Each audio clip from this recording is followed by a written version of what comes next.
Welcome to the Student Ministry Matters podcast. We want to encourage, equip, and connect those with a passion to impact the next generation for Jesus Christ. Student ministry can be a lonely place. You might even feel like you're the only one in your church or community that cares about students. Well, know this, you're not alone.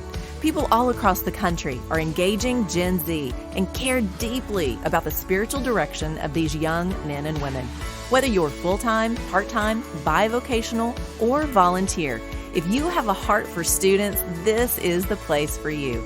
Welcome back to the Student Ministry Matters podcast. My name is Dan Carson, and I'm thrilled that you've chosen to download and listen as we continue the conversation about student ministry.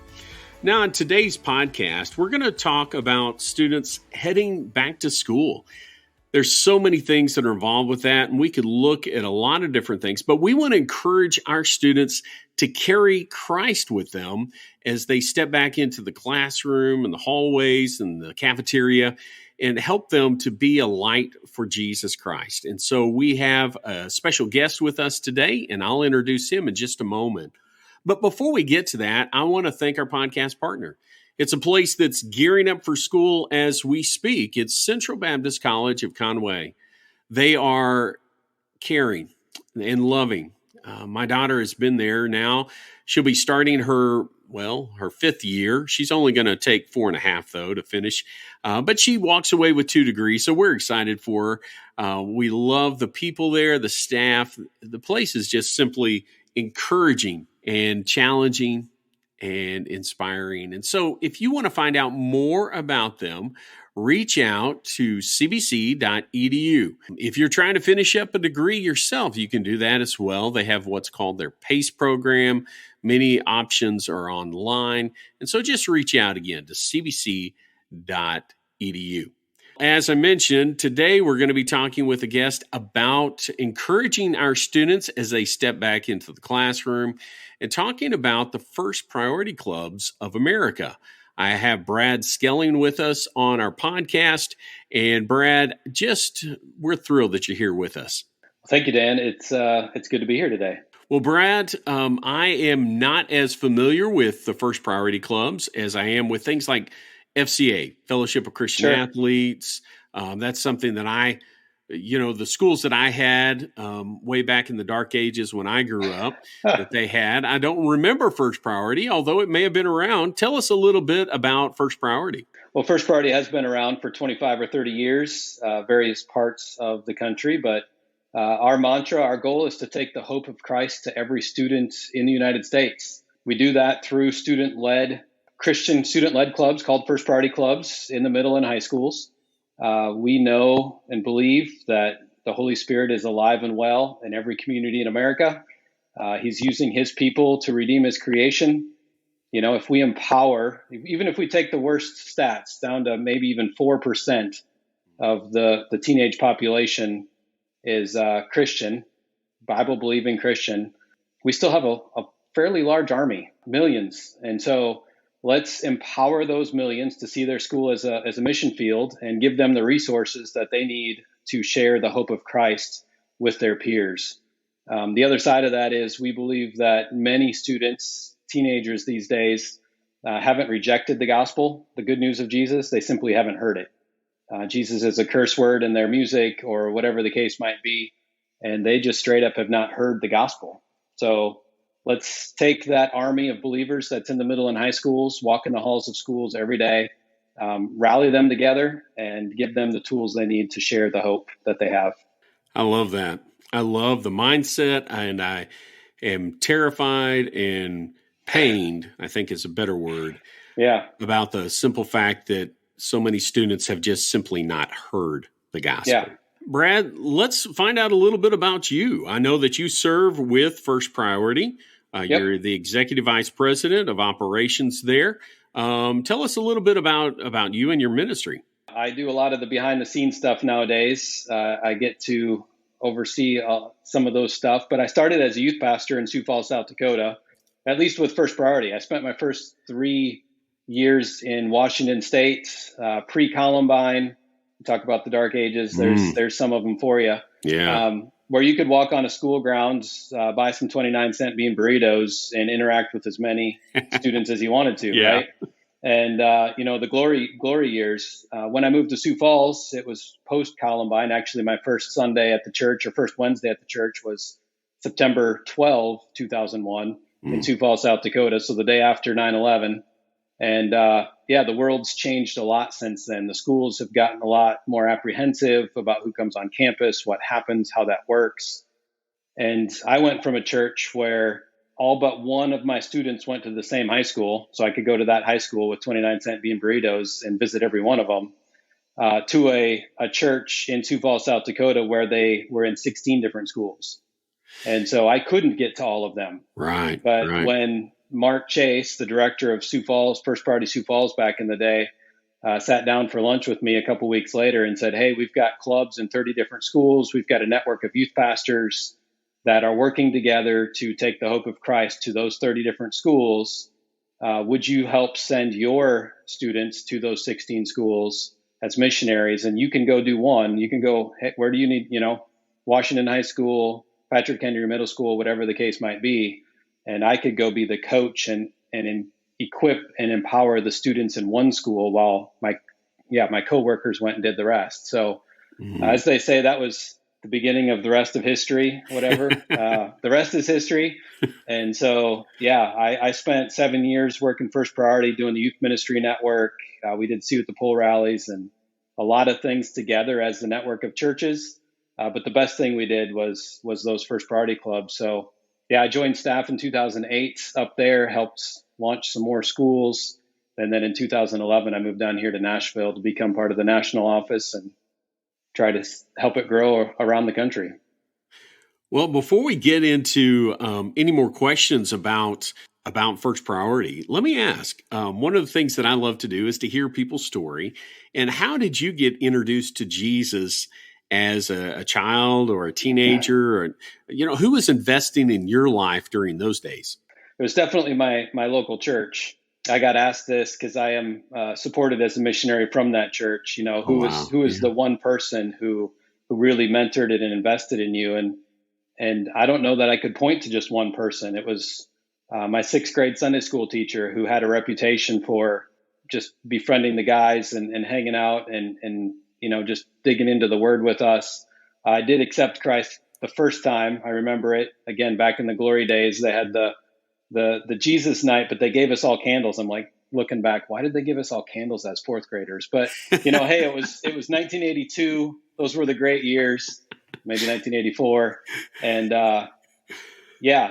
just remember the peace of God falling on my life for the first time. Saying, God, I'm not living right. I want to live for you, and working out my salvation with fear and trembling. Since then, had a couple of youth pastors invest heavily into me.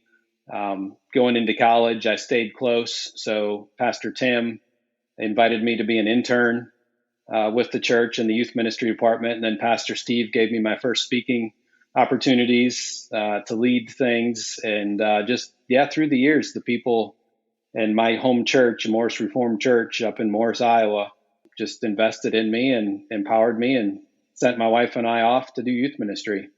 Well, to me, that is the power of the local church.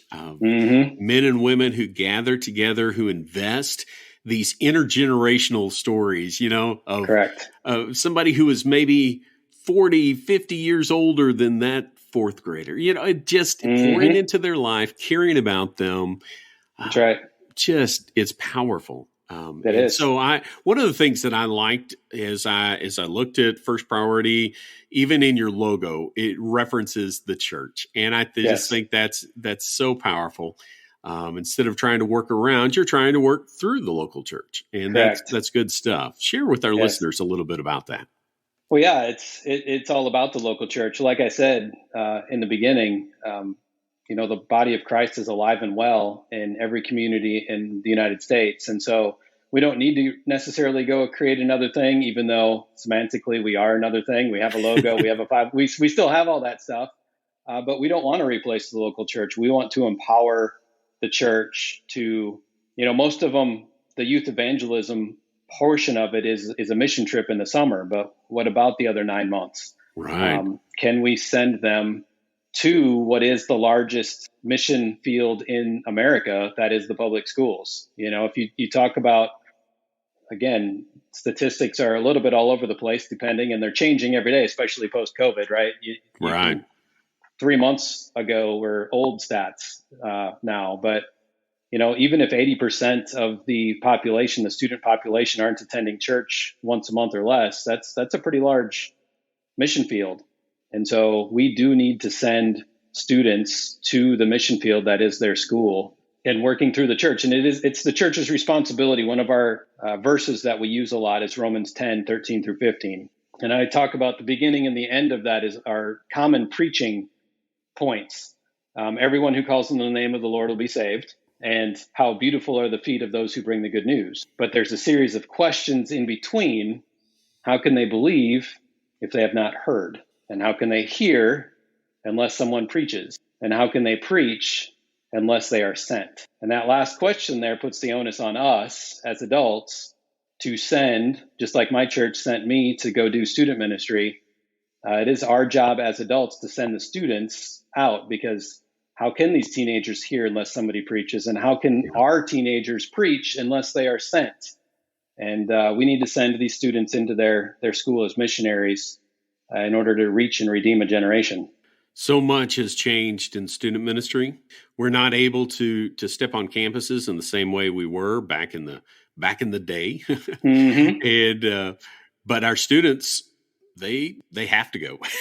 Correct. And so let's give them motivation. Let's put them on mission as they step onto that campus to carry Jesus with them. And so just wonderful stuff. Let me ask a couple of questions about First Priority. How many clubs are there around the nation? We ended this last year with 879 clubs. And I will say, with the caveat that we know about, right? Because, people move, students move to another school, or youth pastors move to another town, and they just keep right on going. And that's great, because it really isn't about us. It's about the hope of Christ to every student. And so, we know of 879 clubs in about 22 states at the moment, and growing. So we're just starting some new areas. Springfield, Missouri is coming online down there, first part of the Ozarks. I think it's going to get down towards your area, and in Arkansas as well, hopefully, Lord willing, over the next year. And we just keep growing and expanding each year. Well, Brad, as a student, if we're trying to encourage our students with something, what would a First Priority Club meeting look like? Is there some format or structure to it that helps those students as they try to lead out? There is. If I may reference our website, firstpriority.club. Sure. You scroll all the way down to the bottom, you'll see the word EPIC coming out of a good Baptist setting. It's an acronym for something. We want to equip it's a 4-week rotation of meetings is really what it is. And so with 4-week rotation of meetings, with 2 things that we want to accomplish in there. Number one, we realize that just because you call yourself a Christian doesn't mean you're friends with the other Christians at your school, right? A 9th grade boys never met the senior girl.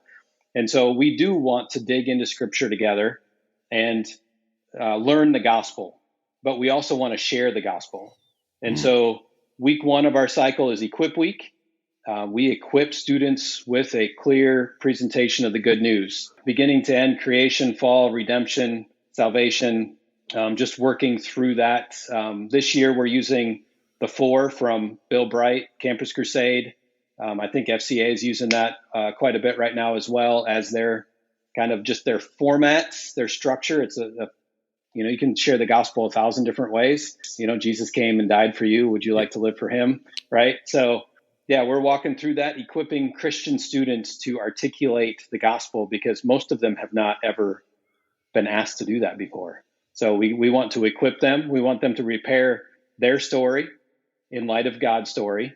So what does their testimony look like? I didn't get asked to share my story until I was in college. And when I wrote down, summer of my 4th grade year, I went to camp, accepted Christ. Middle school, I went through this. High school, that happened. I started to see how God's hand just kind of weaved through my life. And I tied things together that I've never realized God did for me before. And so writing out your testimony is powerful. We believe typically we call it a 9-month mission trip, but typically you get 7 or 8 cycles in a year, depending on how strategic you are. But if we train 2 students a month to share what God's done in their life at their school, and we give them that platform to do that in the science room or the English room, we believe that alone will trickle out into the hallways and bring redemption to the lives of their peers, because they'll find themselves sharing that again in the lunchroom and in their next class and with their friend group. We believe the Prepare Week is powerful, and that's a little bit of a soapbox of mine, but I love that one. Then we have Invite Week, and so once a month we invite you to invite your friends. If everybody, we have some prayer cards that we hand out, and those are who are you praying for to hear the gospel? Who is God laying on your heart that needs to hear about Jesus? We hand those out at Equip Week, and we ask you to invite that person to Invite Week. Some of our clubs take it a step further, and they'll invite sports teams or the student government, or get really creative with that. Say, hey, our mayor is Christian. Let's invite the student government in and have the mayor speak, or something along those lines. Get super creative with how that works. But Invite Week is obviously where a clear presentation of the gospel is made, and students are invited to begin their walk with Christ. And then Connect Week, we want the students to reconnect to Christ, to the club, and to a church. So what does it mean to live with a community of believers? Recognizing that a new believer may not be ready to go to a church, depending on their story and what their life has empowered. But let's begin that conversation in the school. And what is it like for each one of those students? If you have 15 students that are regular attenders in that club, just for a number, maybe there's 5 or 8 churches represented in that group, then that's a great opportunity for them to begin discussing, what does it look like to live in a community of faith? Hey, yeah, my church does this, or my church does that. And they can encourage each other, spur each other on, and invite the new believers back to their church to get discipled. That is it in a nutshell. But yeah, we provide all the resources. We have games if they have time for that. We encourage our clubs to meet over lunch if possible, because before and after schools can be hectic, but everybody is there for lunch anyway. So if you've got a 20, 30-minute lunch period, you can have a 15 or 25-minute first priority club, especially on Invite Week. If the church that's sponsoring that club, that particular club, like me going to Patrick Henry Middle School in Sioux Falls, if I happen to bring some pizzas that day, then the kids don't have to go stand in line. They can just go to the first priority club and hear the gospel. Right. And go from there. So let's say I've got a student and they say, you know what, this sounds awesome. I want to do this at my school. How does that person get started? Well, it's as simple as grabbing 5 friends, finding a teacher's classroom, a teacher who will sponsor that club for you, and getting started. If they're a Class A, all academic, all American leadership type, they can just go get started, right? They don't need us, right? But often there's a club coach. There might be some paperwork to fill out. The Equal Access Act is how students do this. The Equal Access Act was signed into law by Ronald Reagan in 1984 and was upheld in the Supreme Court in 92. I think a young lady in middle school in Omaha, Nebraska, tried to start a Bible study. Her school said, no, you cannot do that. There's separation of church and state. And Jay Sekulow, you may know that name, took that all the way to the Supreme Court and won. And so it's an established law that if there's any club at school, there can be a Christian club, and the students have their First Amendment rights, freedom of speech and freedom of assembly. And so, yeah, those kids can go form their club. Like I said, there might be a few hurdles in play there, but generally the government isn't allowed to establish religion or prohibit the free exercise thereof. And so, those students can go start a club, and they can just get started, download the resources from our website, and they can get going. I can add on to that and keep talking if you'd like, a little bit of a soapbox of mine too. I got a few of them when it comes to first priority. But one thing a lot of people don't think about is that there are more students in the United States that consider themselves Christian than there are football players. If you ever thought about that or not. But if you follow the stats, there's just over 1 million high school football players in any given year. but there's probably upwards of 3 million. And again, I'm caveating this with students who consider themselves Christian. You Right. don't get down to the 4%, Bible or how many times you go to church, all the other stats in there. But the students who consider themselves Christian, there are at least 3 times as many Christians as there are football players. But I'll ask you this question: why are the football team more influential than the Christians are? If there's 3 times as many of them. You Yeah. want to take a stab at it, or you want me just to keep Go going ahead. on my soapbox? Sure. Yeah. Well, it is that establishment clause. The government is allowed to establish a football team, but the government is not allowed to establish religion. Ah. And so the government can buy a field, they can buy equipment, they can schedule the games, they can do all of those things, but they cannot do that for Christianity and religion. It is up to us as believers to establish our religion inside the schools. And really, it's up to the students at the schools to establish our religion. Yeah, we continue to want government authority in our lives, right? And go back to days of England or whatever the case might be. A lot of people look to Washington, D.C. To help us keep our Christian values. But in reality, it's up to us as the people to establish religion in our context. And in the case of our students, it's in the public schools. And if they take the moment to establish religion in their school, then they have that freedom of speech, freedom of assembly, and they can run with it as far as God takes them. Man, that's good stuff. It is, Brad. Let me ask, if we are wanting to encourage our students to be involved in something like this, how do we do that? How do we encourage, as student ministry workers, that's who this podcast is for, how do we help our students take that step beyond just thinking about things in a Christian way to actually stepping out into mission on their campus? Well, the real spiritual answer to that question is to get them to have the eyes of Jesus, who saw that the harvest was plentiful, but the workers were few. Yeah. And he had compassion on the crowds, not judgment. And so one of the things that I like to say is most 11-year-olds do not wake up any given morning hoping to be addicted to meth by the time they were 18. Yeah. Or whatever the case might be, or being a bully even. Most kids don't wake up and say, hey, I really hope I can bully somebody today. But they are doing that mostly because of either something they did or something that's happened to them in their life previously, right? It's a response to something. And so what we need to do is help them to understand that they are created in the image of God. God has them here for a reason. He has a plan and a purpose for their lives. And we can be part of helping your friends or your peers, maybe not a friend if they're a bully or a druggie or whatever the case might be, but it's up to us to help our students see their friends in that light, that those kids aren't going out to party because that's truly what they want. They truly are looking for God, and to have compassion on their friends, to love them, to care for them. And even take it as far as Jesus did, to say, hey, your sins are forgiven. Go live a life with your Savior, right?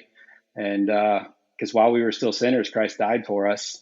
And let's empower our kids. Let's help them to see why. One of the things when I came on staff and I started sharing the vision of First Priority, that was said to me is you have to capture people's heart. You have to help them to know why we need to share the gospel. Because people don't need another thing to do. Kids don't need another thing to do. They've got a lot of really cool things to do in their life with their video games and their friends and all the stuff that they've got going on.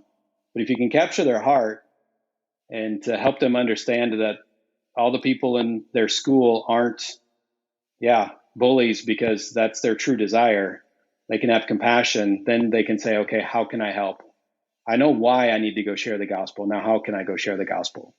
Well, Brad, thank you so much for sharing about the work of First Priority, of sharing with us about this great need. Our students are there. I mean, they have that opportunity to share the gospel in a way that we can't anymore, That's right. At least in most schools. And That's even right. if we could, they're going to hear it so much more clearly from that friend, that classmate. That is one of the things we often say, because small town America is still small town America. And a lot of people do walk onto school grounds and still have a lot of freedoms. But what better way to help to disciple the kids in your church than to help them to have the words of Jesus come out of their mouth, right? That's sticky faith that helps them carry that through college. And yeah, even if we can, I say, why would we? Let's help empower those kids to own their faith for themselves. Well, Brad, I know that you and I believe you have a partner that helps you, but you guys Steve. have a podcast as well. And We so do. tell us about that. Well, it's a weekly podcast. We spend 20 to 30 minutes every week, Steve and I do, just talking about first priority, all the different variances and aspects of it. So whether you're a youth pastor and want to be a club coach or whatever the case might be, listen in. First Priority Podcast is all it is. It's Take the Hope of Christ to Every Student's right there on our label. It should be pretty easy to identify. Well, if someone's wanting more information, if they want to find out what to do next in encouraging their students in this process, encouraging them as they step back onto campus this fall, what's some of the ways that they can do that and reach out to you? Well, our website is the easiest way. Get on our website, click around on there. You'll see a Start a Club button. You can click on that. There's an online class you can take. I think it's $10 just to watch some videos and get all the information you need. The information is free on our website. You can go download it. And we're not out. We're a nonprofit. We're not out to make a bunch of money. We're just, trying to empower people. So right there, or you can just email me if you have a question you want to specifically, Brad at fpofamerica.com. It's not the same as our website, but FP is in first priority. fpofamerica.com is my email address. And I'd love to answer any questions you might have. Well, Brad, we'll put all of those things in our show notes so people can reach out to those. Do you have any resources, books or otherwise that you would recommend to our listeners about encouraging our students? Well, the ones that I always come to, it's not specific to encouraging students, but The Circle Maker by Mark Batterson is one. Just circling our schools in prayer and not getting out of that until God answers whatever it is he needs to lay in your heart about prayer, about that school. And the other one we often look at is Visioneering by Andy Stanley, because what does God have for us? What does he truly believe we can do in the local church? Local church is the greatest thing on earth, right? So where would God have us? What could we do? What vision does he want? So kind of both sides of that thing. What's the big vision out there? But let's circle those schools and not go away from that. Yeah.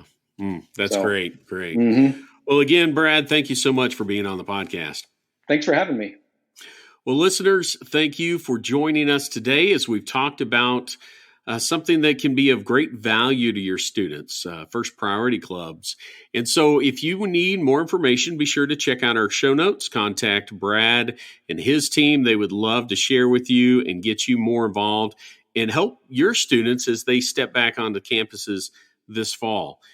Be praying for your students. Be praying for those that are involved in these clubs already and that the gospel will be shared. There are so many opportunities for your students as they go on that 9-month mission trip. I love that. That's a wonderful way for us to think of their time back in school. It's not just the thing that they have to do. It's a thing that they get to do because they get to carry Jesus with them. Well, we want to keep praying for our students, loving on them, caring about them, because student ministry matters. Thanks for listening to the Student Ministry Matters podcast. Get connected at studentministrymatters.com or follow us on Facebook and Instagram at Student Ministry Matters. Until next time, keep up the great work with your students because the work matters.